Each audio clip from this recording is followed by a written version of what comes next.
Hello friends, నేను మీ బాంబే వార్తకను. రొట్టె చేసుకోవడం రాని వాళ్ళు జొన్నలతో సింపుల్గా ఇలా చేసుకొని తినండి. ఇది కూడా తప్పక ట్రై చేయండి. మరి మీకు ఇలా వచ్చిందనేది కామెంట్ రూపంలో తెలియజేయండి.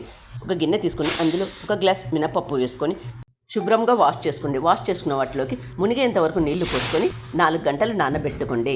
గ్లాస్తో అయితే మినపప్పు తీసుకున్నామో అదే గ్లాస్తో 2 గ్లాసుల జొన్నలు తీసుకొని వీటిని శుభ్రంగా వాష్ చేసుకోండి. వాష్ చేసుకున్న వాటిలోకి మునిగేంత వరకు నీళ్లు పోసుకొని కనీసం 5 గంటలు నానబెట్టుకోండి. ఉతప్పం మంచి కలర్లో రావాలంటే హాఫ్ గ్లాస్ అటుకులను 10 నిమిషాలు నానబెట్టుకోండి. మినపప్పులో ఉండే నీళ్ళన్నీ వంపేసుకొని మిక్సీ జార్లోకి వేసుకొని మెత్తగా మిక్సీ చేసుకోండి. మెత్తగా మిక్సీ చేసుకున్న మినపప్పును గిన్నెలోకి తీసుకోండి.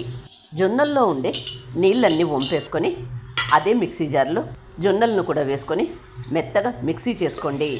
3-4 టేబుల్ స్పూన్ల నీళ్లు వేసుకొని జొన్నలను మెత్తగా మిక్సీ చేసుకోండి.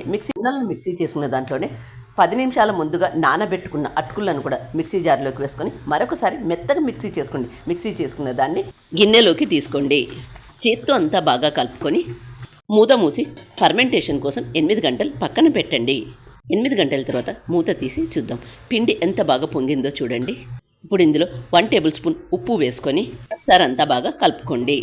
గ్యాస్ ఆన్ చేసుకొని బాండి పెట్టుకొని 1 టేబుల్ స్పూన్ ఆయిల్ వేసుకొని మీడియం సైజులో ఉండే ఉల్లిగడ్డను ఒకటి తీసుకొని సన్నగా కట్ చేసుకొని బాండీలో వేసుకోండి. ఉల్లిగడ్డ వేగిన తర్వాత సన్నగా కట్ చేసుకున్న 2-3 పచ్చిమిర్చిని కూడా వేసుకొని మరొకసారి అంతా బాగా కలుపుకొని ఇదంతా వేగిన తర్వాత గ్యాస్ ఆఫ్ చేసుకోండి. ఇలా తయారు చేసుకున్న దాన్ని గిన్నెలోకి వేసుకొని గరిటెతో అంతా బాగా కలుపుకోండి. ఇలా ఆనియన్ పచ్చిమిర్చి ఆయిల్లో వేసి వేయించుకోవడం వల్ల ఊతప్పం ఉల్లిగడ్డ పచ్చిమిర్చి పచ్చిగా లేకుండా బాగా ఉంటుంది. పిండి కొద్దిగా గట్టిగా అనిపిస్తుంది. 2 టేబుల్ స్పూన్ల నీళ్లు వేసుకొని మరొకసారి గరిటెతో బాగా కలుపుకోండి. సన్నగా కట్ చేసుకున్న కరివేపాకు వేసుకొని మరొకసారి కలుపుకోండి. గ్యాస్ ఆన్ చేసుకొని పెన్నం పెట్టుకొని చుక్క నూనె వేసుకొని ఆనియన్తో అంతా స్ప్రెడ్ చేసుకోండి. ఇలా చేసుకోవడం వల్ల ఊతప్పం తీయడానికి ఈజీగా వస్తుంది.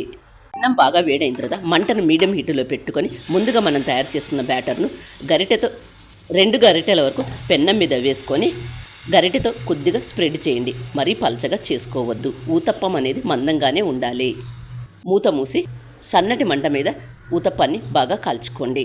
మూత తీసి ఒక సైడు కాలిన తర్వాత మరొక సైడు తిప్పి వేసుకోండి.